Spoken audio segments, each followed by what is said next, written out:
Francisco, one of America's 12 great cities, covering 42 square miles with over 800,000 people living between the Pacific and the Bay. A metropolis crowded upon hills, networked by cable cars that link the shore level with the heights and turn at busy intersections where the force of machinery is replaced by manpower. The cars slide down 45-degree slopes, leaving the western city behind, entering another world, an Oriental community, small in area and long identified with mystery and superstitions. A quaint, colorful tourist mecca with undercurrents of intrigue and violence. San Francisco's Chinatown. On the night of October 10th last, a short distance from the center of Chinatown, on a narrow side street, a young man approached an interior decorating shop owned by a woman named Lisa Marcel. Hello, Clifford. I expected you sooner. You had no trouble. Darling, I knew you'd get it for me.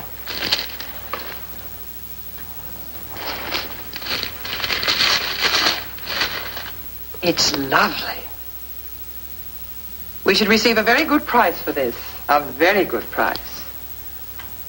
By the way, darling, I'm going to Carmel in the morning. What for? I have a house to do. An ugly house. But perhaps in Chinese it may get by. I miss you. You will, Clifford? That's sweet. Yes, I think in Chinese it'll do very nicely. The living room in deep green, with a white vase on the mantel. White jade, perhaps. I saw one at G.L. Wing's this afternoon. It was lovely. G.L. Wing's? Yes. Just behind the counter. White jade.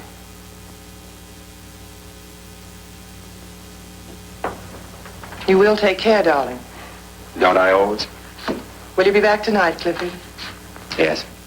I'll be back.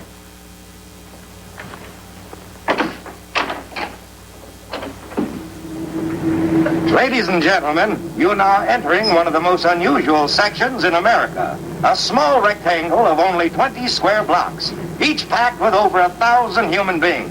The most densely populated area in the United States, San Francisco's Chinatown. For the next half hour, you'll be guided through some of the ornate shops, the intricate passageways and hidden chambers of this curious city within a city.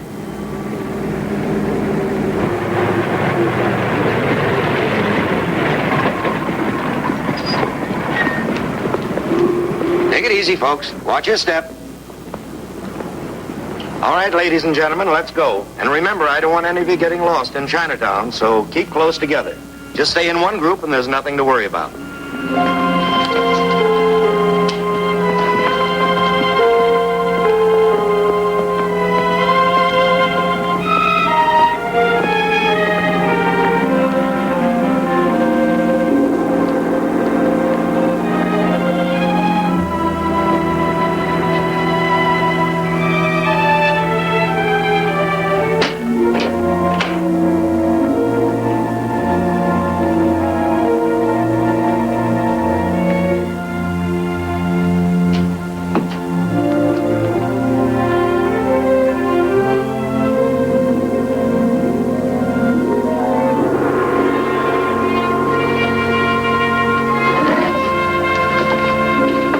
Excellent taste, sir. That vase is one of our very best. It is priced at $1,900. Wrap it, please. You wish to take it with you, sir? Of course. But, Is there something wrong? Oh, no, sir. But my father isn't here tonight, and I'm not able to accept so large a check. Did I ask you to take a check?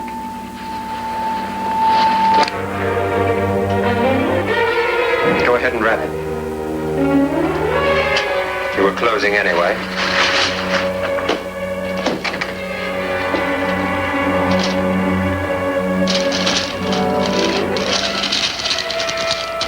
Take it easy. There's no hurry.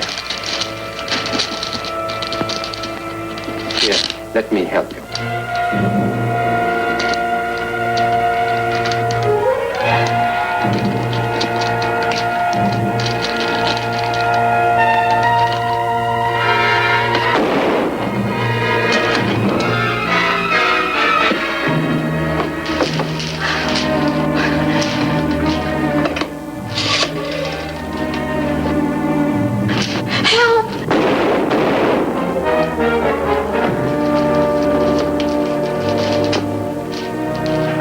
please.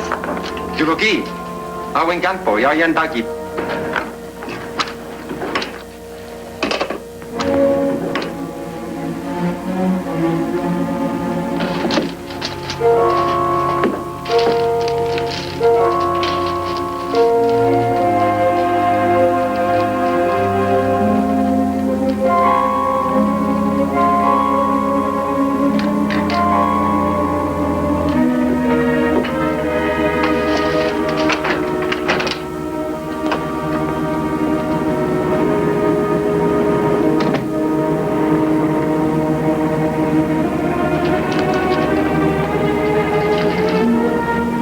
Proceed Chinatown. Wing store. Robbery.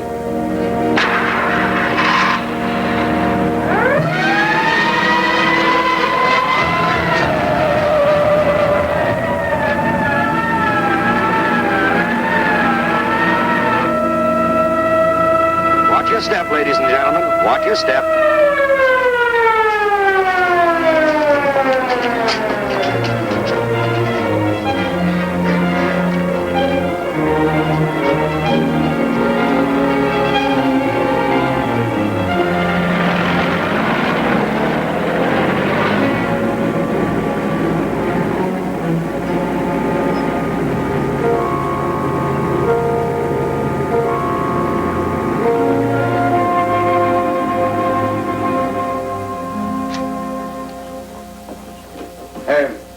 Try one from here, holding the counter. Right. Any luck? Nothing so far. Lots of smudges. Couple of clear prints on the register. Probably the kids. Well, keep at it. When were the shots? 幾時都爆響啊？將近11點啦。係咯，我記得咯，我啱啱上緊標鏈嘛。 Just before 11, he remembers because he was winding his clock. Who are they? Live upstairs over the shop. They were here when we arrived. They called the police? 你哋叫六姨嘛？ 冇啦， Ask them who did. 邊個叫六姨啊？ 我哋唔知。 You don't know, sir. Okay, check them for motive. The boy's father? That's right, Captain. Give you anything? Just that he thinks he was robbed, but he's not positive. He's too upset now to check. Yeah. Get anything on the girl, lady? Not much. Her name was Betty Chang. She was engaged to the wing kid. They had a date tonight. Thanks. Costa. Yes, sir. Try and find the merchandise inventory. Check it against our list. See what's missing. And Costa. Yes, Captain. You were the first squad car here, weren't you? That's right. Who called the police? I can't seem to find out, Captain. They're scared of cops in Chinatown. I figure whoever found them tipped us off and scrammed. Yeah. Maybe you're right. That's fine. Now, what time did you leave the shop tonight, Mr. Wing? I leave 6 o'clock. And could you tell us whether you... Yeah? Yeah. Okay, thanks. I'll tell him.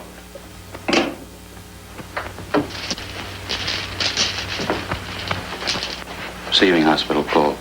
Boy died in the ambulance. Thanks, Eddie. How about the girl? Still unconscious. Condition critical. She could recover. Okay.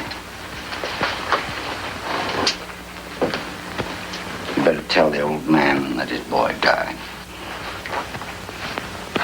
Mr. Wing, your boy.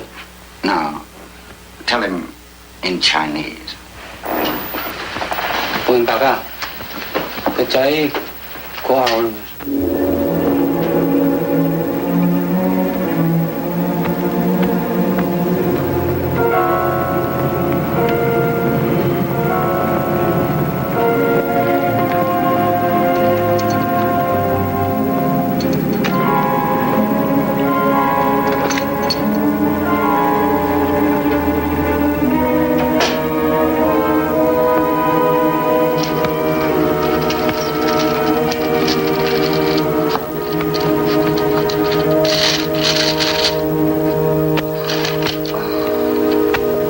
That's the one you wanted. Oh, yes, Clifford, it is.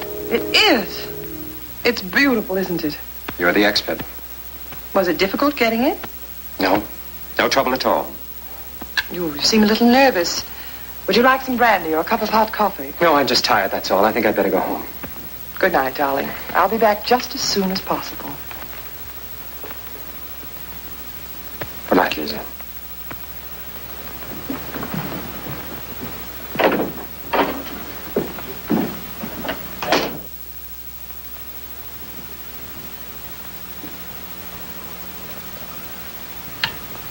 On the lower slopes of Telegraph Hill, a half-mile north of Lisa Marcel's shop, the killer walked up the steps leading to a brownstone apartment building at 1164 Greenwich Avenue.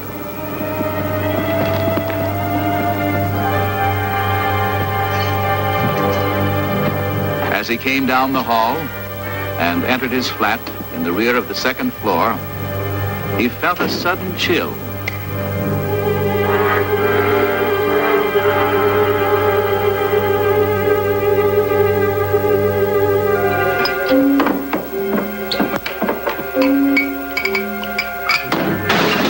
For the first time, his self-control was shattered, not by conscience or fear, but by a small parasite which had lived in his bloodstream for nearly 7 years, Plasmodium vivax, a germ of malaria.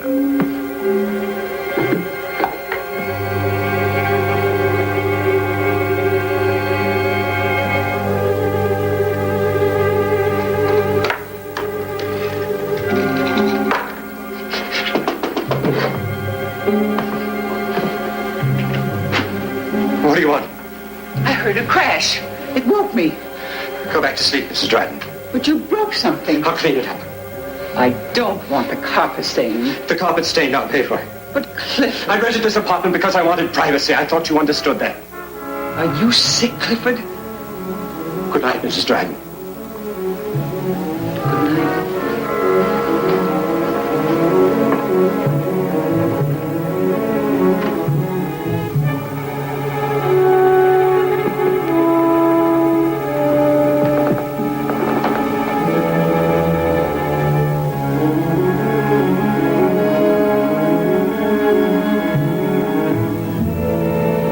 At 5:45 a.m., October 11th, nearly 7 hours after the police had first been notified of the Wing robbery and killing, Captain Howard Brown called a conference in his office.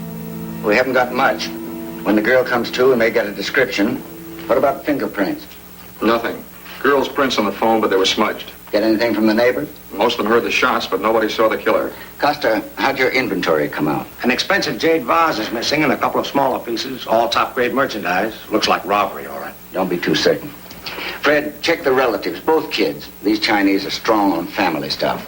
Maybe somebody didn't want them to get married. Maybe somebody was jealous.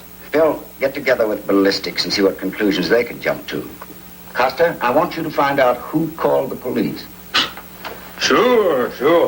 There are only 350,000 phones in the city and 1 million people who could have used any one of them. It's a cinch. Give me 20 minutes to find the right one, will you, Captain? I want time for a little breakfast, too. That's all, gentlemen. After working through the night without rest, the weary men started on their morning assignment. Well, all I know, Sam, is that we got the call from the operator down on the Chinatown switchboard. Came in at 10:52 p.m. Okay, thanks, Ruth. Police Department. This building at 743 Washington Street houses the largest Chinese telephone exchange outside the Orient. The girl operators, many of whom have inherited their jobs from their mothers and grandmothers, speak 5 Chinese dialects and know the names and numbers of over 2,000 subscribers, most of whom ask for their party by name alone.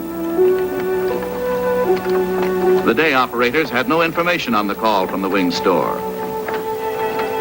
Perhaps the girl who was on duty at 10:52 p.m. might remember. Her name, Hazel Fong, 618 Waverly Place.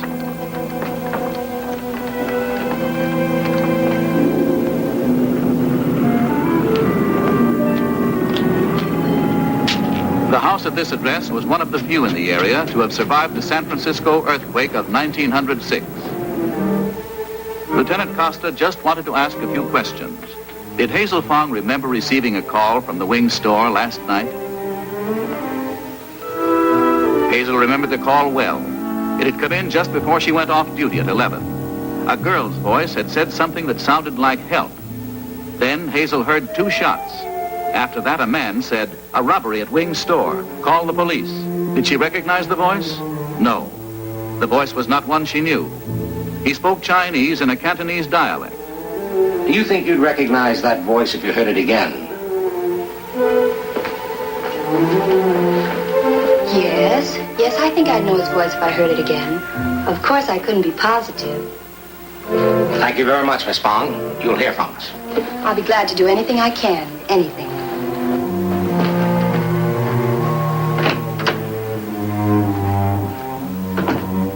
"48 hours later, Captain Brown thought he had a lead. All right. We know this much. Our man's Chinese. He speaks with a Cantonese dialect. How do we know he was the killer? The operator heard the girl's voice, 2 shots, then this guy's voice. I'll say he did the shooting. Okay. Let's go on. The medical examiner says the angle of the bullet indicates he's around 5'9" and right-handed. Ballistics shows he used a Colt .38. The motive was robbery, pure and simple. I checked the families, and they're on very good terms. Right. Also, he knows Chinese art. Only the finest jade pieces are missing. Anything else? Not that I can think of. I'll add one myself. He's no amateur. He's been able to cover up his tracks thoroughly. We're hunting a professional criminal and a smart one. Okay, boys. Now, all we've got to do is find him.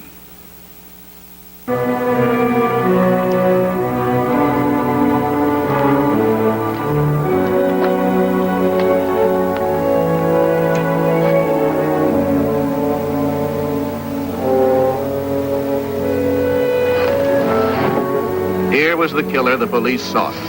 Their description was quite accurate. He was 5 feet 9 inches tall, and he was right-handed.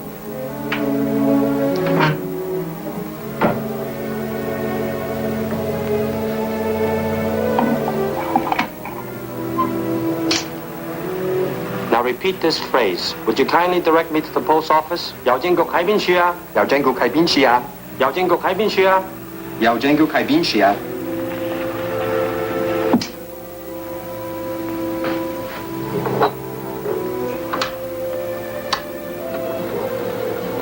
Would you kindly direct me to the post office? 郵政局喺邊處啊？ Would you kindly direct me to the post office? 郵政局喺邊處啊？ Captain Brown was also correct in that the suspect spoke Chinese with a Cantonese accent. But the police were wrong in one essential detail. The killer himself was not Chinese.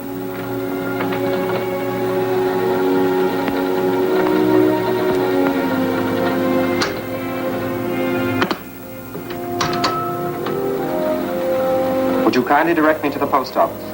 郵政局喺邊處啊？ Would you kindly direct me to the post office? 郵政局喺邊處啊？ This was something new in disguises. Concealment, not by change of physical appearance, nor of dress, but by learning a foreign language. Now for the expression, I want some information, please. 想問句話你，想問句話你。 The search for the unknown killer now moved into high gear. Squads of police combed the narrow, twisting streets of Chinatown, using the Wing store as the hub of a wheel. Its spokes reaching north and south from Broadway to Sutter, east and west from Kearny to Powell.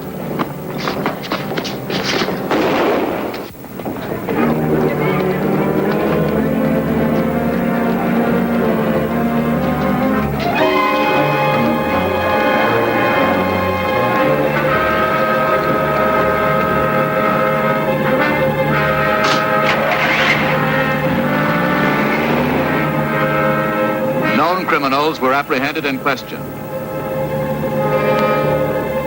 All possible alibis checked and rechecked. Every conceivable tip and lead explored, and dozens of persons were stopped, searched, and taken into custody. You ain't got no right to. Suspects were placed in front of a microphone. Hazel Fong, the telephone operator, listened as they repeated, A robbery at Wing store. Call the police. 阿傑榮控訴叫喊查。 Once more. 阿傑榮控訴叫喊查。阿傑榮控訴叫喊查。 One other possible door remained open to the police. One way of identifying the killer. Detective Fred Morgan maintained a constant watch outside Betty Chang's hospital room, hoping she would regain consciousness and give a description of the person who had fired 2 shots into her body during the Wing robbery. A few feet away, Betty's parents, Mr. and Mrs. Lou Chang, kept a different kind of vigil. At 5:15 p.m. on October 14th, their waiting was ended. Now there was no living person who could identify the killer. The door which Morgan had hoped to open was closed by death.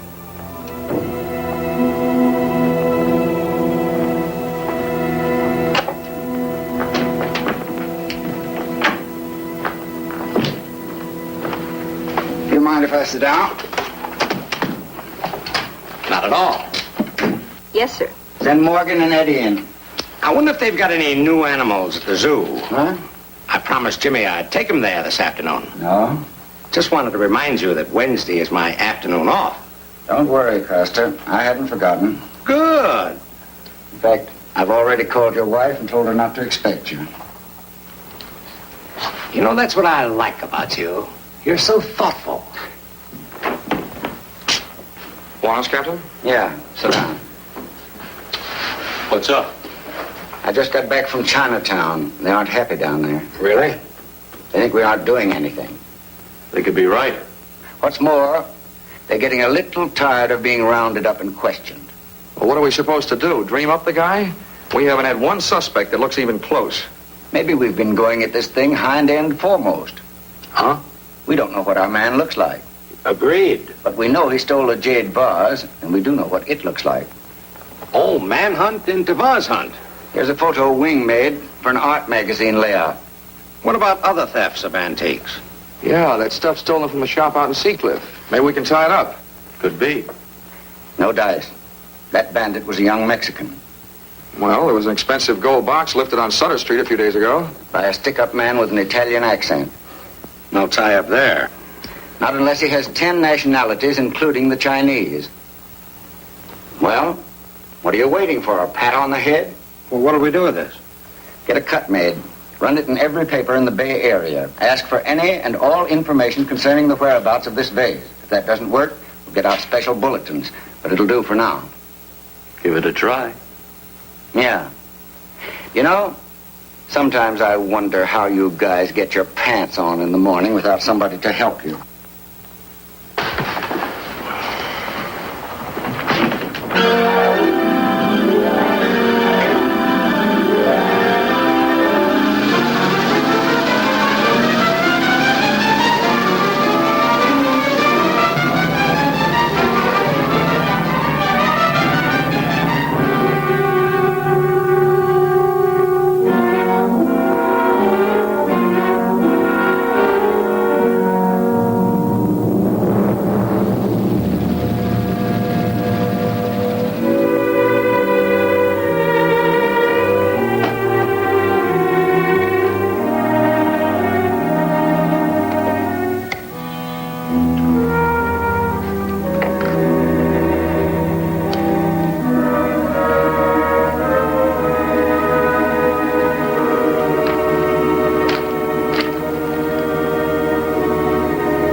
Hello? Is this Miss Marcel? Yes, this is she. Just a moment, please. Carmel is calling. Oh, yes, operator. Hello. Miss Marcel? This is Mrs. Langdon, Miss Marcel. I've just had a terrible shock. Yes, the newspaper. You've already seen it? I'm certain it's the same vase. Well, of course, there is a similarity, but I bought it at auction. In view of the circumstances, Miss Marcel, I thought I ought to call you before I call the police. Well, I'd be very happy to call the police for you, Mrs. Langdon. Well, if you insist. Yes. Yes, I guess that would be the smart thing for you to do. Thank you for calling. Goodbye.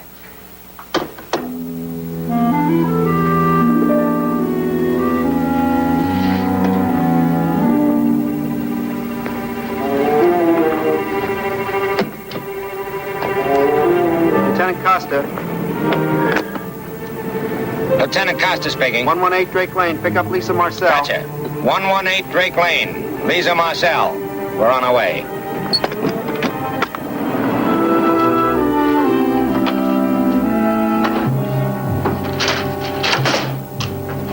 Welcome home, Lisa. Clifford, why didn't you tell me what happened at the wing store?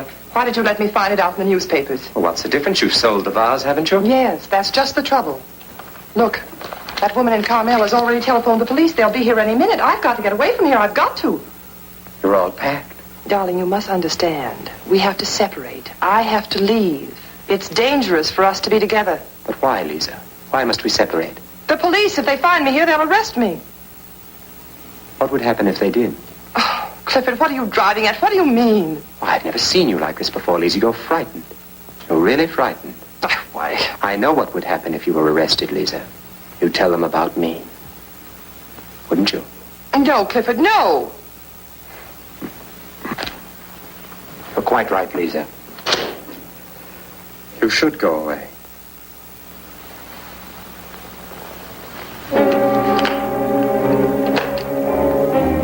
Clifford, what are you... Clifford, put that gun down. Darling, you don't know what you're doing.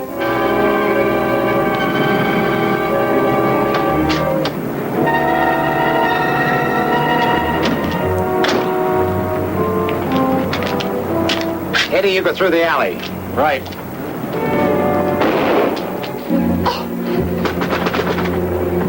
Miss Marcel!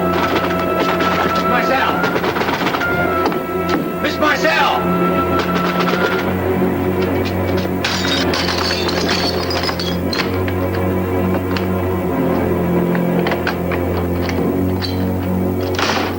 Miss Marcel!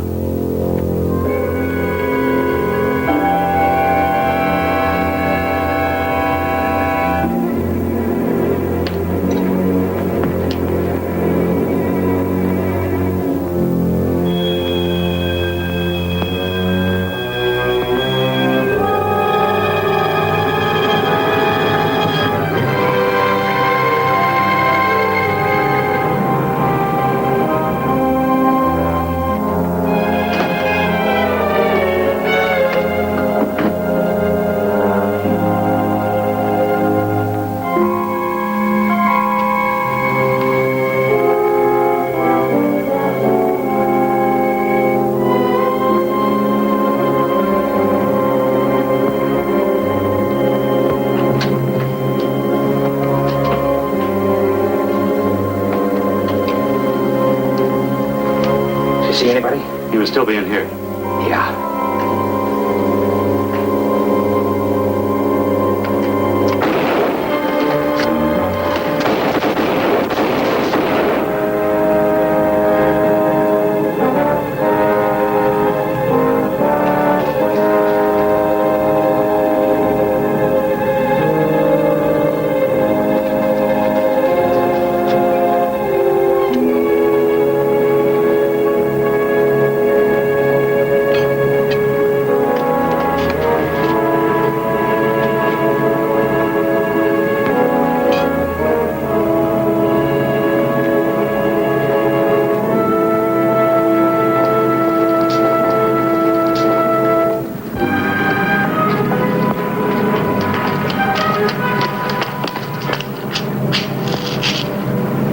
Lost him. Yeah. Did you get a squint at him? A quick one. Funny, he didn't look Chinese to me. Me either. Come on, let's get back to the station and fix that hand. Yeah, might as well.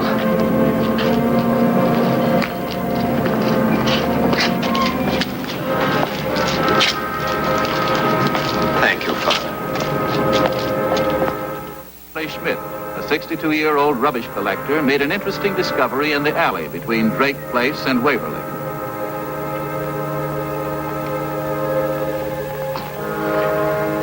Yes, Captain? Send Costa in. Lieutenant Costa, you're wanted in Captain Brown's office.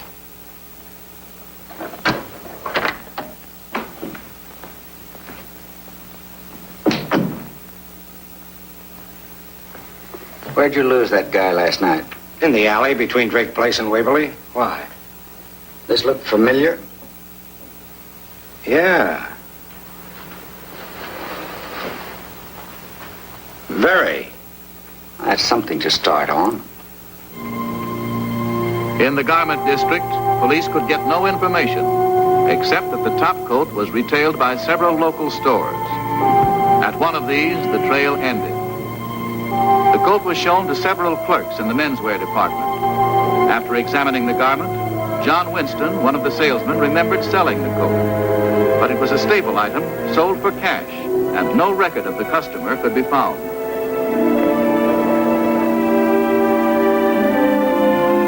Meanwhile, in the police laboratories, ballistics experts carefully analyzed the gun which had been found in the overcoat pocket, dusted the grip and trigger housing for the faintest trace of fingerprints. Technicians reconstructed the serial number, which had been filed away,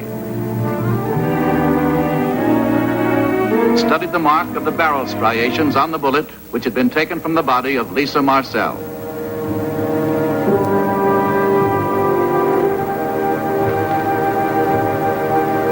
Upon comparison, the results proved conclusively that the weapon which had killed her had also been used for the murder of Joe Wing and Betty Chang.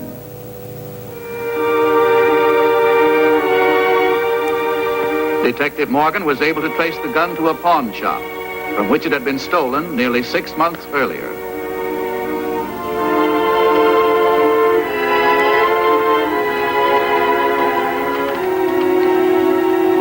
All right, so the gun was stolen. And the coats led us up a blind alley. What are we supposed to do now? Who's got a match? Well, what's our next move? Maybe we should put an ad in the Gazette. You know, found, one top coat, slightly worn. Killer who left same in Chinatown incinerator can claim same. San Francisco police. Very funny. I suppose you guys think the coat chapter is ended. Well, most coats go to the cleaner once in a while, I think. It's a long shot, Costa. But the only thing you've got to do now is to find out which pants presser put his tag in there. Me? I thought this was my afternoon off. You know, the one you owe me. Turn up the killer by noon, and I'll take it under consideration.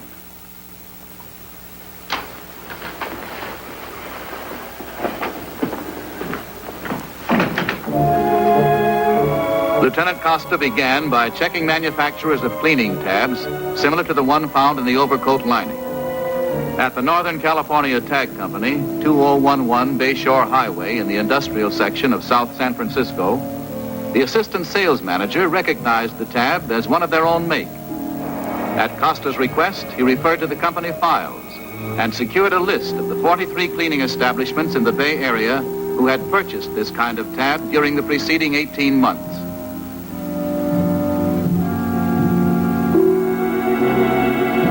Costa carefully noted the names and addresses of the 43 dry cleaners and made himself an itinerary which during the next 2 days took him from the waterfront district along the Embarcadero all the way to Chinatown.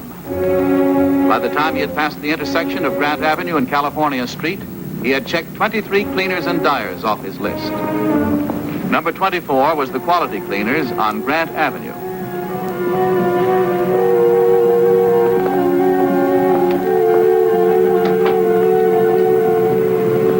They, however, used marking ink of a different color from that on the tab which Costa showed them.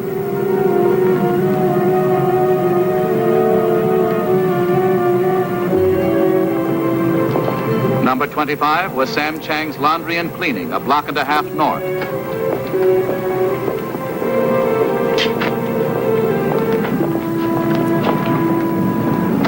Sam Chang marked his tags with a Chinese symbol.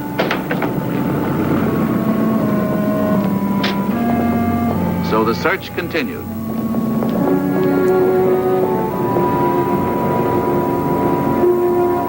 Late in the afternoon, Costa reached number 34, a small dry cleaning shop owned by a Scotsman named James McIntosh.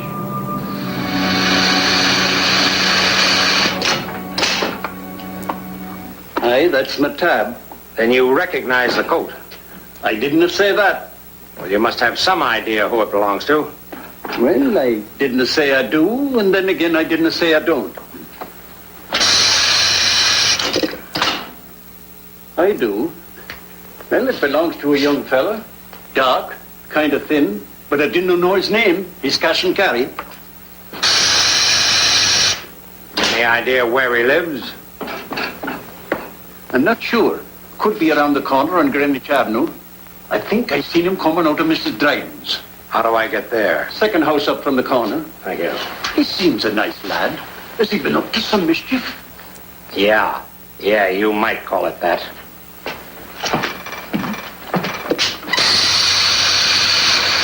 If you care to leave the coat, I'll be glad to give it to Clifford when he comes in. I'd rather wait for him if you don't mind, Mrs. Dryden.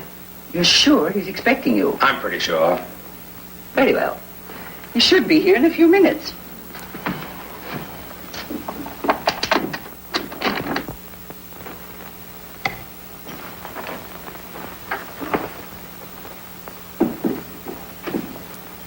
Won't you sit down? No, thank you.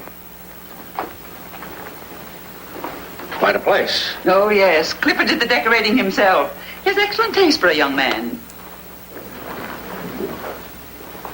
Seems to be a record collector. I suppose so. Oh, Clifford wouldn't like you to handle those. He's very fussy about his things. I'll bet he is.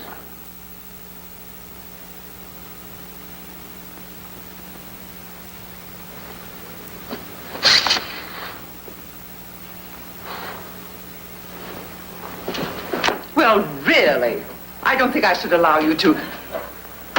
Young man, I think you'd best leave. I shouldn't like to have to call the police.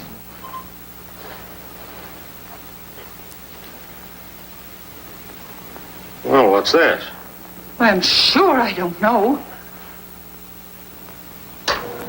Would you kindly direct me to the post office? Yaojengu Kaibinshia. Why, that's Clifford's voice. Would you kindly direct me to the post office? Yaojengu Kaibinshia. So Clifford likes to study languages. May I use your telephone? Why, yes, the one in the hall. Thank you.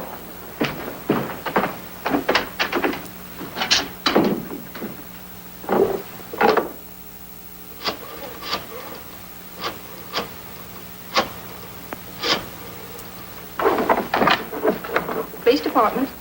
Hello, get me Captain Brown, please. Captain Brown. Hello, Brown. Costa. Well, you phony old hunch player, your long shot came in. Yeah, 1164 Greenwich Avenue. Well, what do you know? Yes, Captain. Dispatch some cars. Better make them civilian sedans to 1164 Greenwich Avenue right away. And snap it up, will you? I'm late for dinner already.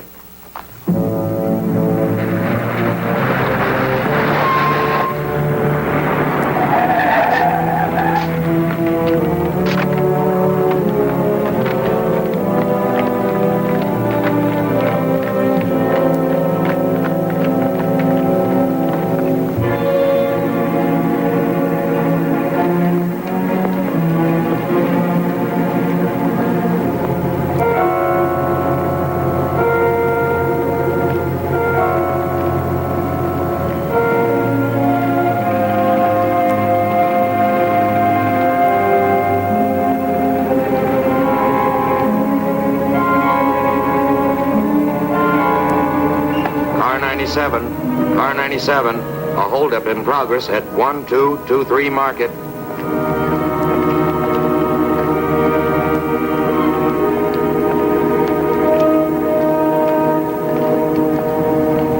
The killer, realizing that the police had staked out the Greenwich Avenue apartment, decided to make a change of address.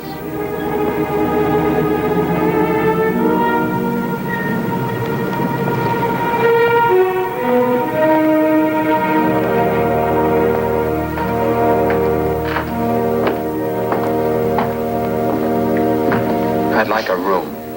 Yes, sir. Have very fine room. Come, I'll show you.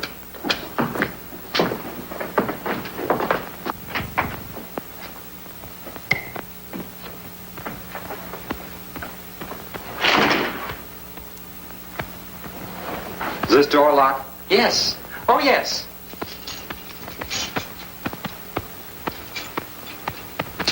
I'll keep this.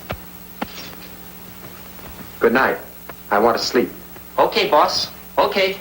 I like this place. Here. Here's a week in advance. Thank you. You like this place very much.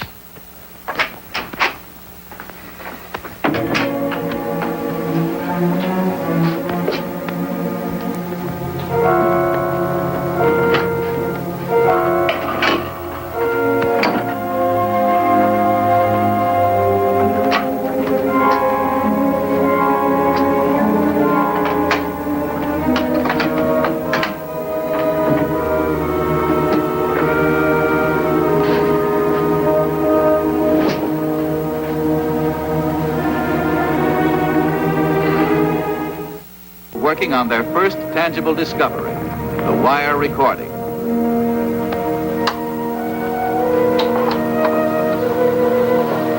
All right, Miss Fong, see if you recognize this voice. Would you kindly direct me to the post office? Yaojengu Kaibinshia. Would you kindly direct me to the post office? Yaojengu Kaibinshia. Yes, that's the man. I'm almost positive. Yes? Send Morgan and Eddie in. We're going into the recording business. The recording of the killer's voice was shipped to a record manufacturer in Southern California.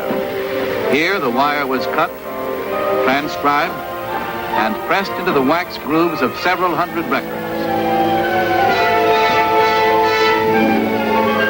A few hours later, the pressings were ready to be air expressed back to Captain Brown's office in San Francisco. Do you know this man? His name is Clifford Ward, but he may be using an alias. He's about 28, 5 feet 9 inches tall, slender, dark brown hair and eyes. He speaks several languages. Have you heard his voice? Listen. I want some information, please. Shungman Gaiwane. Shungman Gaiwane. If you recognize this voice or know a man answering this description, please call the San Francisco police at once. The records were distributed to a special police detail, who in turn were instructed to distribute them to all persons who might conceivably come in contact with the suspect and recognize his description and voice. Do you know this man? Among the groups who listened and tried to identify the voice were telephone girls on all exchanges. He's about 28. Waitresses at drive-ins and cafes, bartenders, hostesses, and other restaurant employees. He speaks several languages. Have you heard his voice? Listen. I want some information, please. Shungman Gaiwane.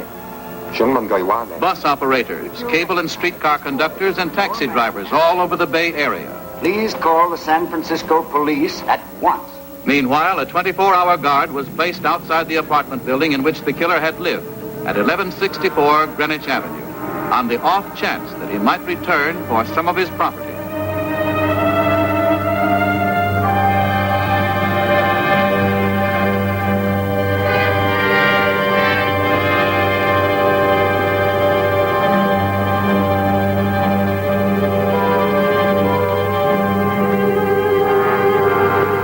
Hey, where do you think you're going?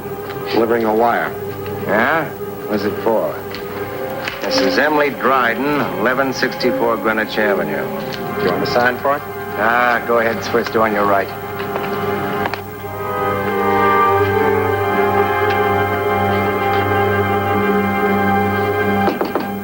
Who is it? Telegram. A moment, please. Yes? Clifford. Come out here. What do you want? Come out here. Open it. Oh, I haven't the keys with me. Open it.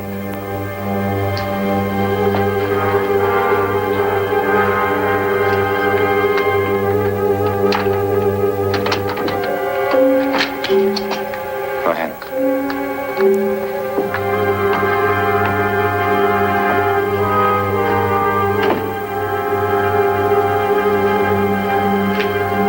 Sit down.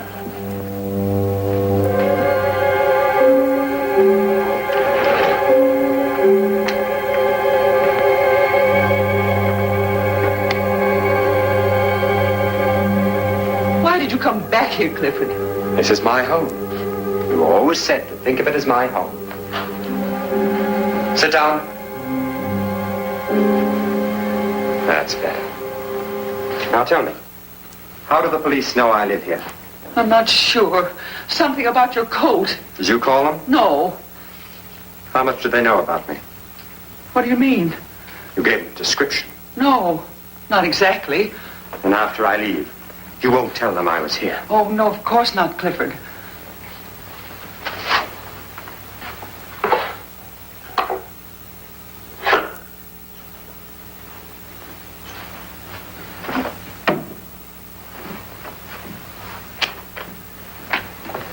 What are you going to do, Clifford? Clifford! Shut up. Oh.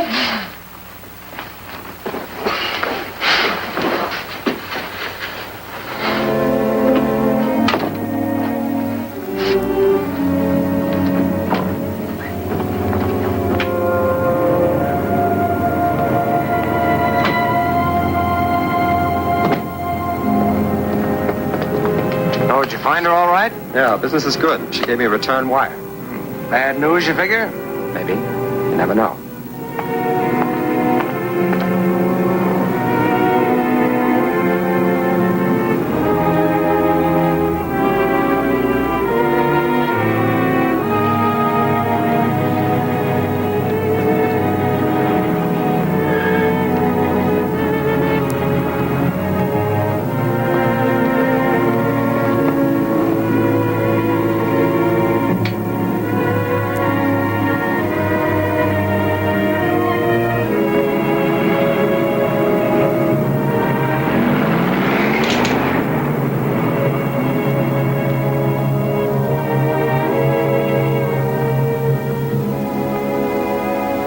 You heard me, gentlemen. One big week. 7 days, the commissioner said. If we haven't got Clifford Ward behind bars in that time, we can all look forward to an early retirement from public life. Today was the day I planned to take my kid to the aquarium. Tough.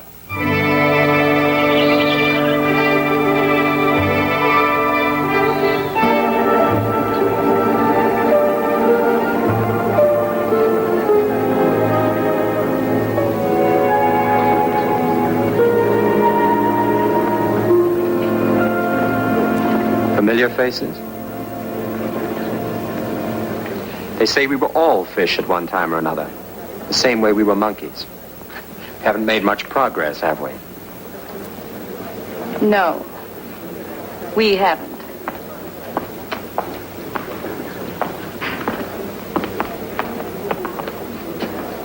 Is he usually late? Who? Well, whoever it is you're waiting for. I mean, isn't he usually on time? Please, I'd rather... I know of a wonderful little place for dinner. Thank you, but I'm waiting for someone. It isn't your husband. Now ring. Do you know if there's a telephone here? Must you call him? Yes, I have to. Not if you don't want to. I'm sorry, but... I'm sure you must be a stranger in San Francisco. Who'd know if you went out with another stranger? What harm could it do? None, I suppose.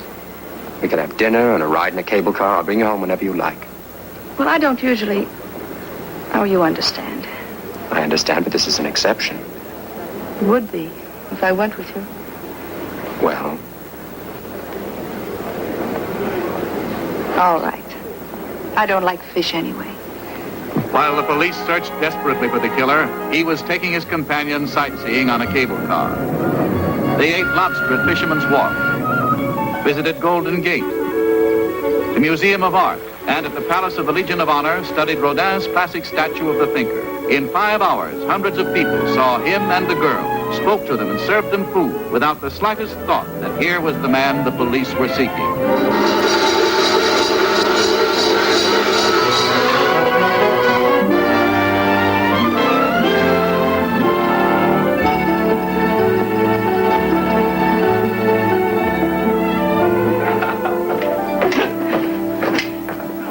Tell me you live in this place. Temporarily. I think I better go home. Oh, have a drink first. All right. At least it's local color. Well, here we are. This isn't exactly what I'd call the artistic section of San Francisco. Not exactly. I like the last place we were. Let's go back there. Well, we can go back there later. I don't understand you. Aquariums, art museums, nice little candlelit bars. And then this. You're very inconsistent. Very inconsistent. Not when you know me bad.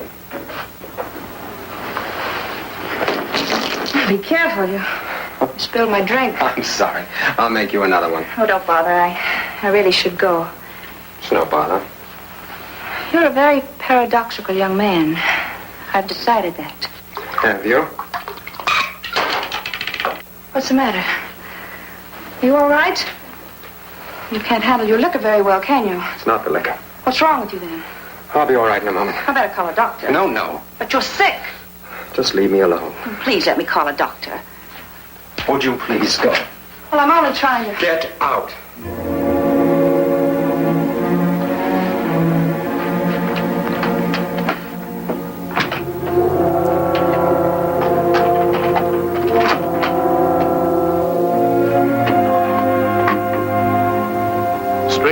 stricken by a severe attack of malaria, the killer began a frantic search for the missing bottle of Paladrin capsule.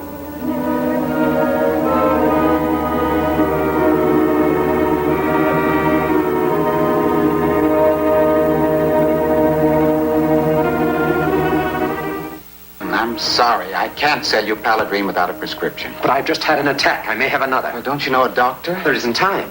I can let you have a little quinine. Yes, but that's no help. No Paladrin without a prescription.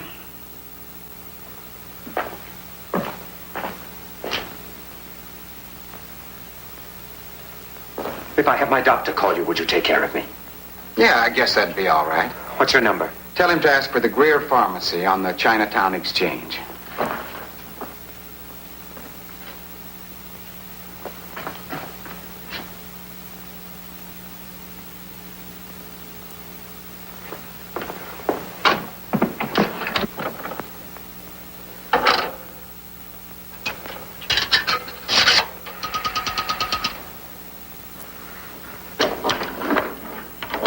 Number, please. Give me the Greer Pharmacy, please. What number, sir? I don't know the number. The Greer Pharmacy.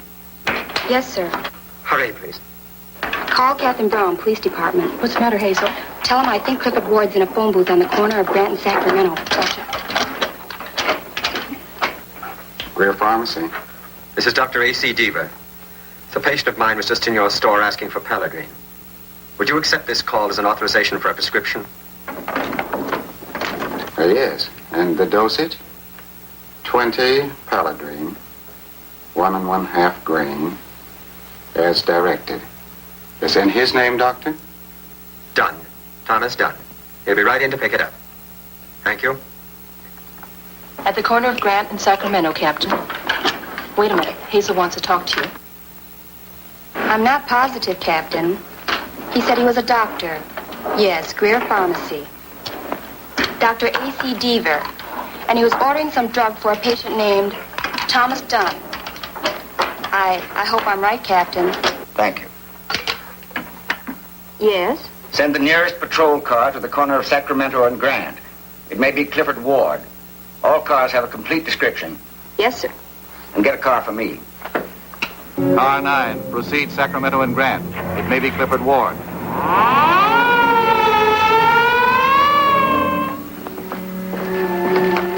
It's all ready for you. Mr. Dunn, are you all right? I think you better take some of this right away. I'll get you some water.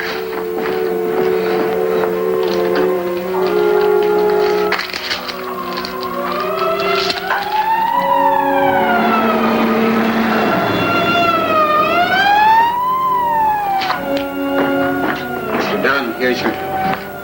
Mr. Dunn.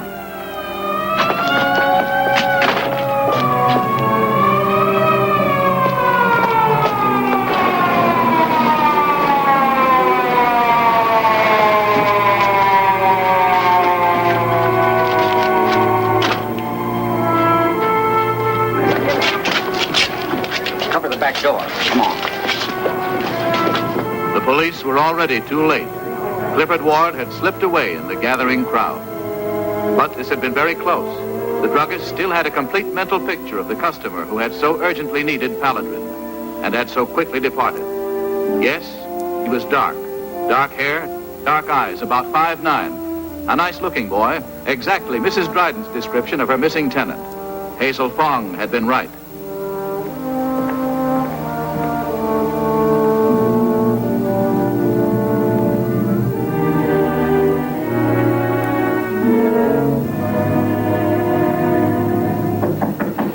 Come in.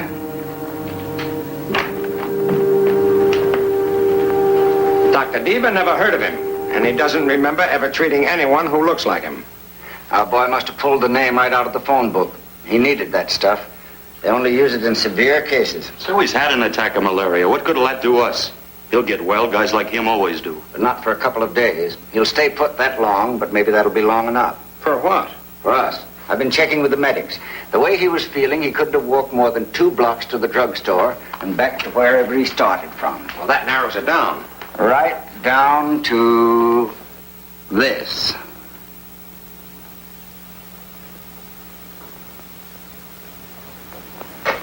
You know what he looks like. You've heard his voice. You know where he is within a couple of blocks, where he'll be for the next 12 to 24 hours. You've only been given 4 or 5 buildings apiece, but don't let that make you think it's going to be easy. There may be as many as a couple of hundred people in any one of them. You'll be making the rounds as census takers. You've got identification to prove it. Ward may be living alone. He may be living with Chinese. He may be hiding somewhere. We don't know. If you find him, don't try to take him yourself. Anybody. He's sick, but he's a killer. So report.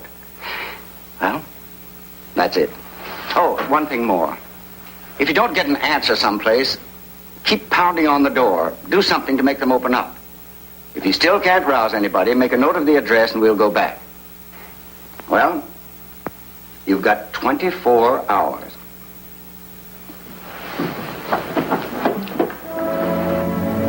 Captain Brown's census takers covered each block, building by building. Each building, door by door. In one of these places, a killer was hiding. The special detail moved carefully through the streets of Chinatown, listening to every voice, asking questions over and over until it was early evening, and policewoman Martha Anderson approached the right door. Thank you.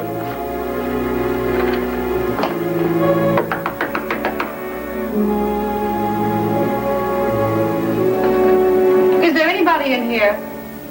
Maybe yes, maybe no. Thanks.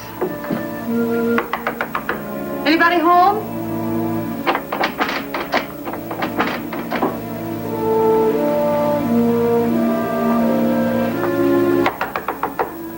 It's the United States Census taker. Good afternoon.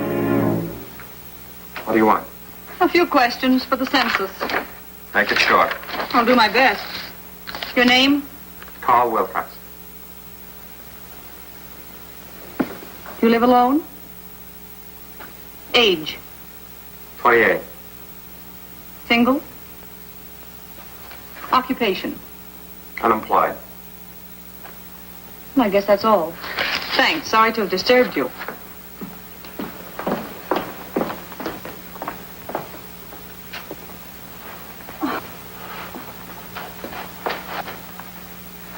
There's another room. I almost missed it.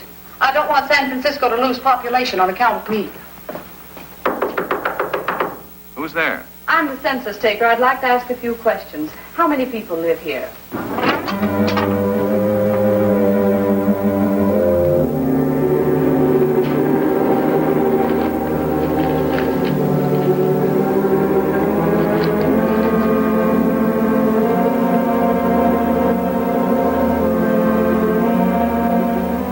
Shortly before midnight, while Clifford Ward slept, a police dragnet was set in motion by the report of policewoman Martha Anderson. Methodically, Captain Brown's forces began to surround the rooming house in the heart of Chinatown. 5 minutes.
will be up here. Right.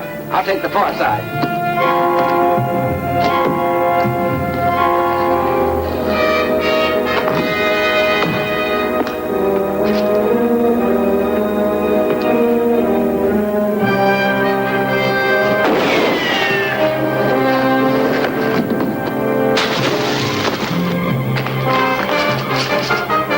Let's get on.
You cover the roof.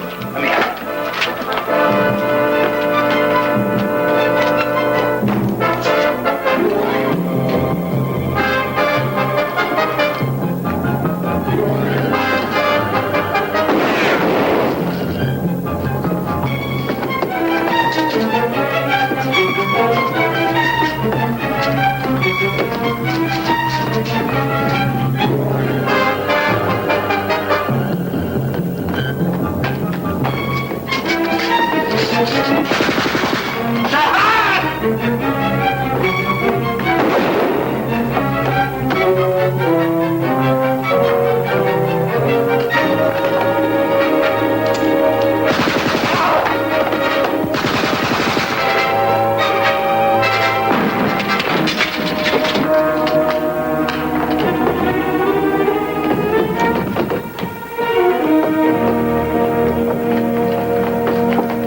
Let's go. You know, Custer, Yeah? you don't have to come in until noon tomorrow, Fine. unless something important comes up. A few minutes past midnight on November 3rd, 20 days after the killer had entered a Chinatown shop, the San Francisco police ended the case of Clifford Ward.